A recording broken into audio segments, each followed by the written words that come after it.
যত দিন যাচ্ছে আমি এতটাই কুঁড়ে হয়ে উঠেছি কি বলবো। সকালবেলা উঠে আমি আগে যোগা করতাম, পুরো একটা রেগুলার পিরিয়ডের মধ্যে ছিলাম, কিন্তু কয়েকদিন যাবৎ সেটা হচ্ছেই না। তো আজকে অনেক দিন পরে যোগা স্টার্ট করেছি সকালবেলা। আর আগের দিন রাত্রেবেলা বসে বসে আমি মেহেন্দি পড়েছিলাম, সেটার ফেস টেনটা উঠে দেখছি কি সুন্দর কালার এসছে। তারপরে একটা জুসও খেয়ে নিয়েছিলাম সকালবেলায়, তারপরে একেবারে স্নান করে নিয়েছিলাম আর বসেছিলাম একটু পুজো দিতে, মহাদেবের মাথায় জলও ঢাললাম, তারপরে ব্রেকফাস্টটা করে নিলাম। আর আজকে আমাদের একটু তাড়া ছিল বেরোনোর জন্য। আর ব্রেকফাস্টে আমি খেয়েছিলাম আজকে ভাত ভাজা। এই ভাত ভাজাটা আমিই বানিয়েছিলাম। তো তারপরে রেডি শেডি হয়ে তো বেরিয়ে যাচ্ছি। তোমাদেরকে আমি একটা সুখবর দেব, খুব শিগগিরই। তোমরা যদি গেস করতে পারো তবে কমেন্টে জানিও। তো সেখানেই যাচ্ছিলাম, যেহেতু সেরকম ভারী কিছু খেয়ে যাইনি, তো দুপুর নাগাদ গেছিলাম। আর ওখানে কাজ মিটতে অনেকটাই সময় লাগছিল, তার জন্য আমরা আবার গেছিলাম। ওখানেই পাশে রাংদে বাসন্তী ধাবা ছিল, তো ওখানে সবাই মিলে গেছিলাম, মানে আমরা 4 জন গিয়ে ওখানে তো অনেক রকম খাবার ট্রাই করলাম।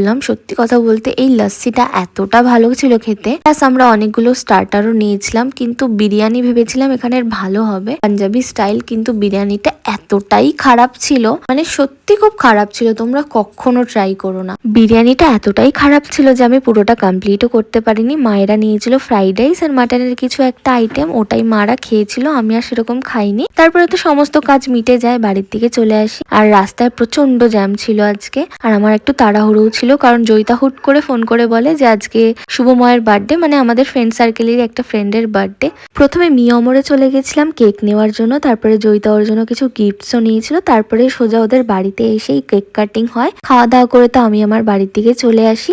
আর বাড়িতে এসে দেখছি দাদা ক্যামেরা চেক করছে, কারণ অনেকদিন যাবত আমাদের বাড়ির গেটের থেকে একটু দূরে কে যেন লেবু লঙ্কা ছুঁড়ে মারছে।